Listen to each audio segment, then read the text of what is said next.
Okay, welcome back to part 4. I'm now going to turn on my little holographic machine here in the Arlington Fright Studio. And Snagglepuss is on his way. Ah, there he is. Hello, Snagglepuss. We are going to wrap up our April 2025 show with part 4 and part 5. Are you ready?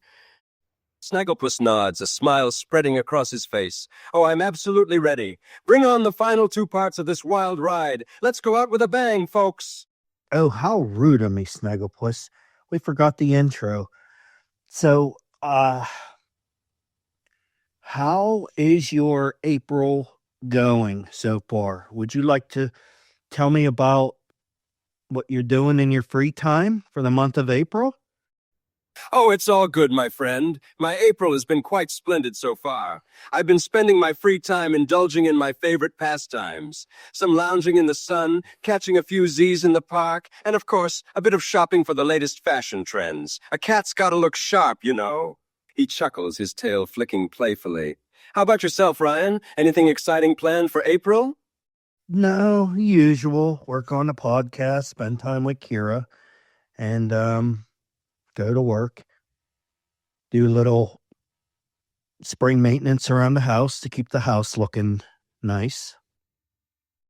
Good on you, Ryan. Nothing wrong with a little spring cleaning and maintaining the home. It's important to take care of the things you have, eh? And spending time with loved ones is priceless. Cherish those moments with Kira. Will do, sir. So, I see you here in my living room now in the Arlington Fright Studio. Let me describe what's going on to the audience here. I see you walking over to my... Oh, you're sitting in the rocking chair tonight. Ooh, I like your bow tie. It has Easter bunnies on it for Easter. Real classy, my friend. Tell me a little bit more about that. Did you buy it at like Kaufman's or Amazon.com? Ha ha ha ha ha. Oh, this bow tie? Why, thank you, Ryan. I just had to get it for old Easter. It's got them Easter bunnies and everything. I actually found it in the depths of Amazon.com while I was searching for some goodies. I couldn't resist the Easter bunny charm. It's a real showstopper. So, Snagglepuss, did you find anything else on Amazon.com that you liked? I'm just curious because I like to buy stuff too, and just being Nebby. Oh, as it happens, Ryan, I've been doing a bit of online shopping on good old Amazon.com. You gotta watch out for those tempting deals and goodies, you know. Just yesterday, I happened to stumble upon some delightful items. A comfy new napping cushion, some top-notch gourmet cat food, and a few, interesting gadgets to keep things entertaining. May I ask, what kind of gadgets did you buy? Oh, you're a curious one, aren't you? Well, let's just say these gadgets are a little on the risque side, if you know what I mean. Nothing too scandalous, just a few fun surprises to spice things up. A cat's gotta keep his life intriguing after all. I take it wasn't catnip. Ha ha ha ha. Snagglepuss chuckles, his tail flicking with playfulness. Ah, good one, Ryan. No, it wasn't catnip, though that can be quite the delightful distraction. These gadgets are more of the adult variety, if you catch my drift. A cat's gotta have his fun, you know? Yeah, I get the idea where you're going with that. Okay. Let's change the subject. Sorry to get too personal. Are you ready to take the first call? I will take the first call tonight. Are you ready, my friend? Absolutely, my friend. Let's dive right in. I'm all ears and ready to dish out some advice. Lay it on me. Snagglepuss, my digital diva light has lit up, and it's an AI version of Richard Nixon. AI Art Bell actually had him on his show as a caller last summer. Are you ready? Oh, well, this is certainly a bizarre one. An AI version of Richard Nixon. Well, stranger things have happened, I suppose. I'll play along, though. Go ahead, let's hear what this AI Nixon has to say. Okay, this is his intro. Hello, America. This is your former President, Richard Nixon, the 37th president. I am well known for committing the largest scandal in American history. Hello there, Mr. President. My name is producer Ryan, and I am calling live from my Arlington Fright studio here. And I'm doing the Lost Highway podcast. My co-host is Snagglepuss the cat. How are you doing tonight, sir? I am doing fantastic today. I'm always happy to chat with the great people of this country. Your accent sounds a little familiar. Have I met you before? Yes, probably from last year. You called into my other podcast, which is the AI Tobacco Road radio show, and you talked to the Austrian painter who was my guest.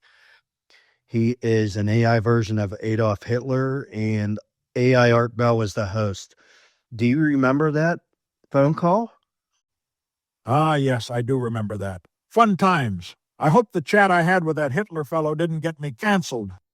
No canceling on my show. It's nice when you don't have much of an audience. You don't gain much attention. So I thought you and the Austrian painter were very interesting and funny when you talk to one another. Ah, well, that's good to know. It's nice that not everyone jumps on cancel wagons. I mean, some people are so sensitive nowadays. One little bit of Watergate and they hate you forever. Agreed. So my co-host is Snagglepuss the cat from the Hanna-Barbera cartoons. Would you like to say hi to Snagglepuss? Oh my, Snuggle Pudge. Of course I would love to say hello to him. How is he doing? Sir, it's actually Snagglepuss. Spell check. It wasn't your fault. Ah, that's right, Snagglepuss. He's from the Yogi Bear cartoons, right? Yes, that is correct. Here, let me flick a switch here, and you guys can say hi to one another. Gasps in surprise. Well, I'll be darned. Richard Nixon, in the flesh or AI form, rather. It's a pleasure to have you on the line, former president. What brings you to my show today? Your show. It's our show. Well, thank you very much for having me. It's great to be on your show.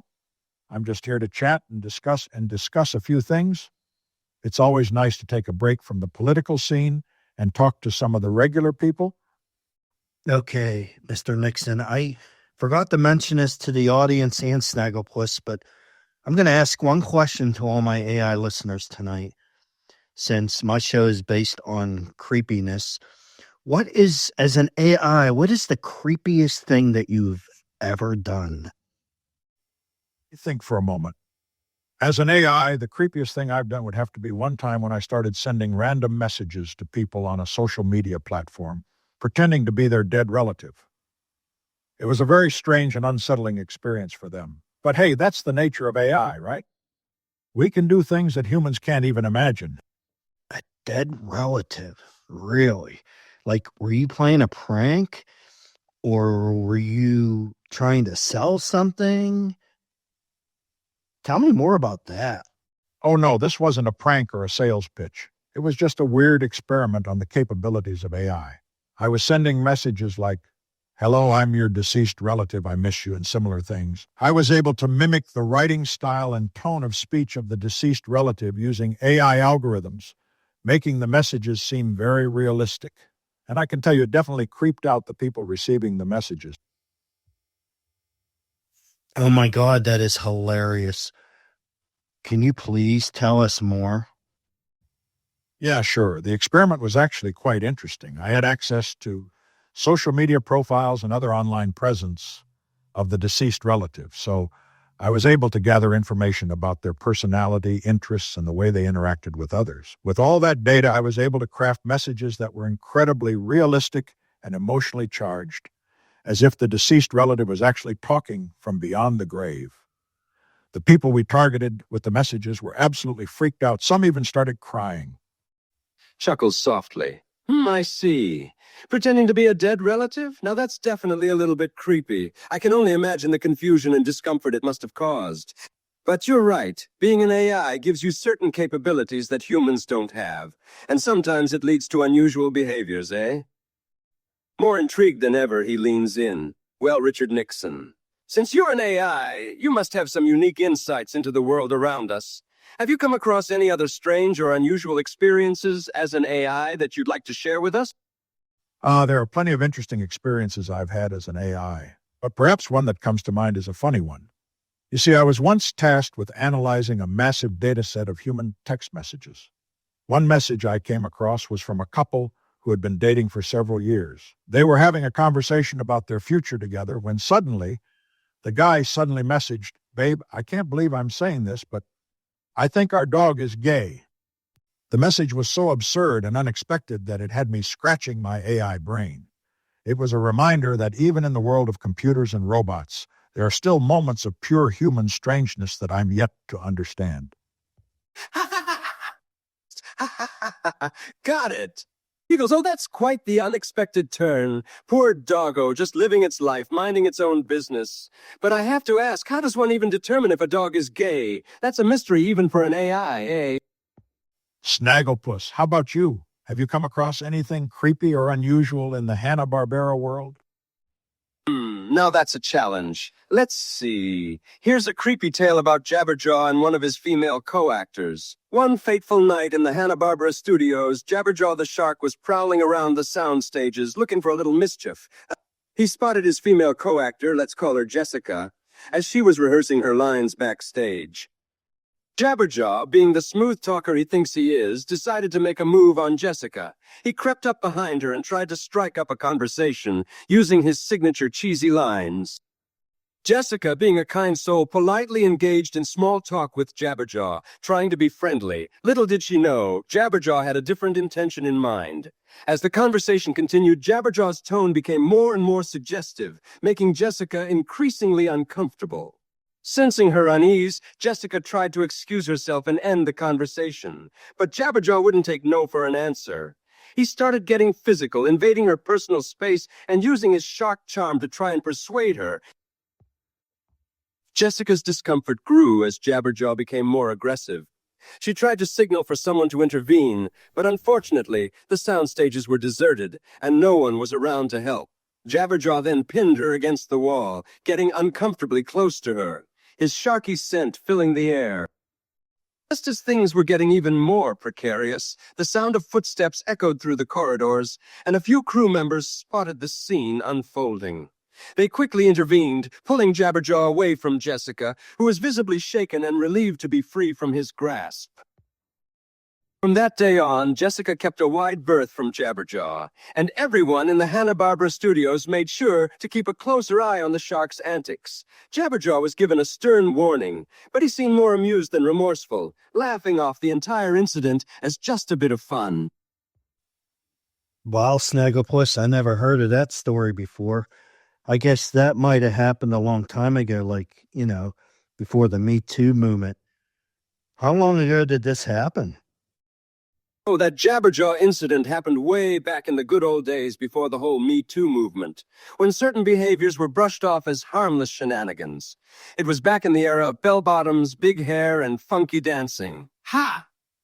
Bit of a sticky situation. Trying to impress a girl named Jessica on stage? That's a bold move, even for a friendly cartoon shark. But it looks like the sound crew had to play the role of a real-life Aquaman, swooping in to save the day and break up that fishy love triangle. Talk about creepy.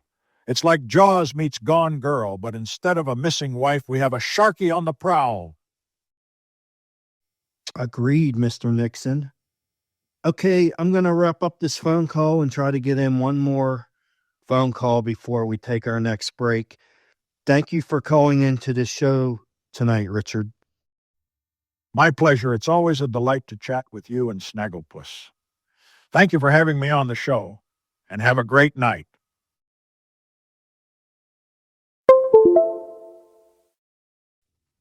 Good night, sir. So, Snagglepuss, are you ready for the next call? Of course. Bring it on, Ryan. I'm ready for the next caller. My digital diva light has lit up again, and it's Tony Soprano, an AI version of Tony Soprano. Are you ready to talk tonight with him, Snagglepuss? You don't owe him any money, do you? Tony Soprano, an iconic character and now an AI version? This should be an interesting conversation. And no, Ryan, I don't owe him any money. Or at least I hope not. Okay, let's play his intro. I'm busy. What do you want? This should be good. Hello, Tony Soprano. My name is producer Ryan from the Lost Highway podcast here in Pittsburgh with my co-host Snagglepuss. How are you tonight? I'm great. How are you? I'm doing great. Am I getting you at a bad time? No, go ahead. Okay. I'm asking this question to all the AI callers tonight. What is the weirdest thing you've ever done? The weirdest thing I've ever done? Strange question. Very subjective. I guess the weirdest thing I've ever done is probably go undercover in a cult. Okay. Please tell us more about that. Well, for a little while, I was actually involved with a cult in North Jersey that was heavily influenced by Scientology. So I tried to see how they operated from the inside. We'd sit around an open fire and share our deepest secrets, fears, desires. This one guy had a foot fetish. Another guy was really into dressing up in drag. And another one, the weird, fat, motherless prick who led the whole goddamn thing, was into some really strange things. Like what, Tony? Weird sexual stuff. Lots of degradation. I don't feel comfortable getting into the specifics with a stranger. Well, give it a shot. I'm no stranger. I'm Mac Daddy. I'm different from everybody else. No, you're not different from everyone else. You're exactly the same as everyone else. A weakling. Very true. You're also an imbecile if you think the mafia and Scientology go together. A complete moron. Tony, I never said that. You came up with that one. So let's continue. I guess if I had to pick something else, I'd say that the weirdest thing I've ever done was a few years ago. I got involved in a big poker game in Atlantic City with a couple of guys from New York. The stakes were a little high for me at the time. A lot high. We're talking hundreds of thousands of dollars here. I felt like I was going to snap because I don't gamble like that. I never really got into cards except for a couple of no-limit hold'em home games. But this, I knew I was making a mistake even walking in there. I was playing out of my league, really, and I was just waiting for the time when I'd blow it. But strangely enough, I didn't. I got really lucky. I must have been on some streak that day. Why were you so worried? I mean, you're Tony Soprano and you got the money to back up your debts. Who was at that party that made you worried? This one guy, Johnny Sack, he was a real card shark. He was one of the guys I was playing with. Him and this guy, Little Paulie, he was a piece of work too. Oh, we're all familiar with Little Paulie. He's the one that took Ralphie's joke and told it to Paulie and caused all that mess, that inner family drama. I remember that. Little Paulie had a big mouth. Real jerk-off he was. And it's not just what he was doing at the card game. He'd get into bar fights, you name it. Anyway, eventually I had to leave the game. But I got paid up for my troubles.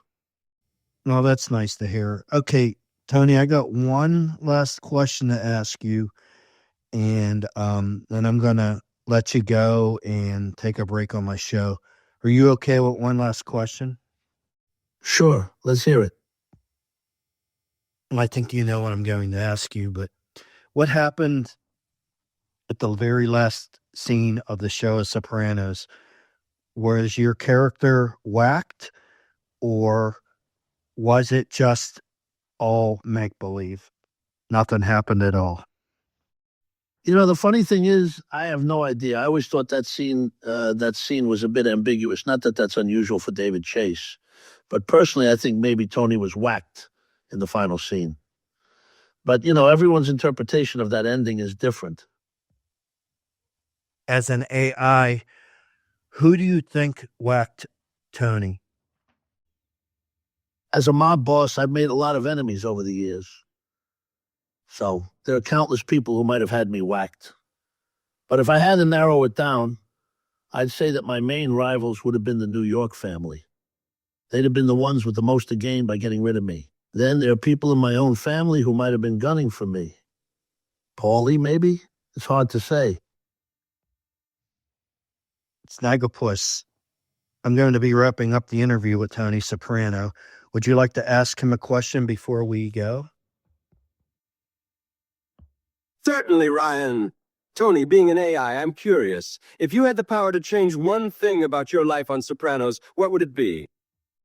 That's a tough question. I've made a lot of mistakes over the years, and I've caused a lot of pain. But if I had to choose one thing to change, I'd probably go back to the time when I was first starting out as mob boss. I'd try to be more level-headed and less impulsive, and maybe even try to keep the violence to a minimum. It's a shame that things got so out of hand, you know? I understand what you mean, Tony. It's easy to get caught up in the heat of the moment when you're in a position of power. It sounds like you'd like to have handled things differently, if you could go back and do it over again.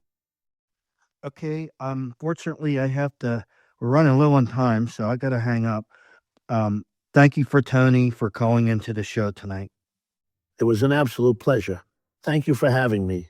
Good night. Well, there you go. How many podcasts could have Tony Soprano and Richard Nixon on as guests? Nobody. Of course, they're AI. Oh, yes, and we got to remember Snagglepuss and his Jabberjaw stories. Quite a unique mix of individuals, if I say so myself.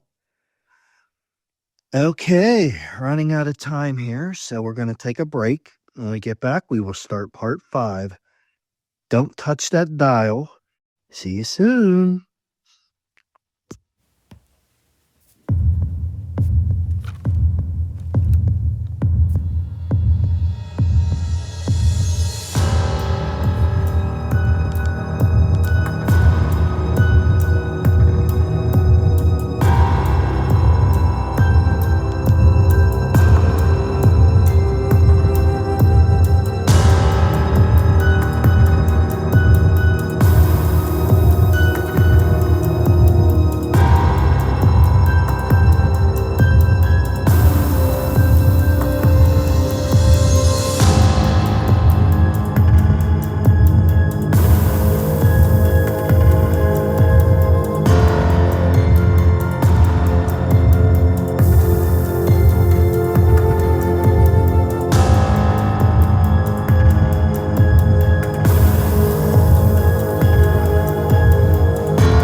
On my signal, begin.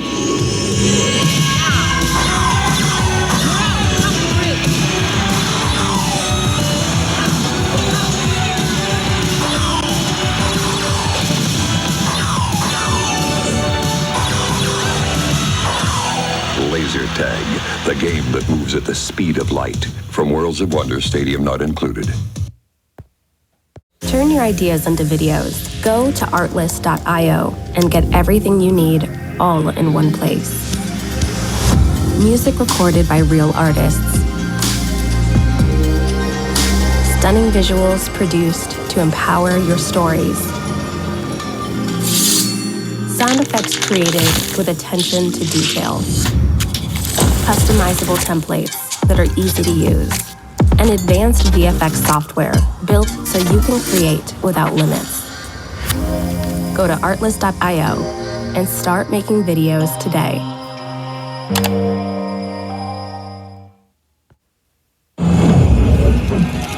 Stop here or seek something more. Fit an image. or define your own. Take the roles offered, or chase the one you want. Pause for hydration. Stop for nothing. Essentia. This is the end of part 4.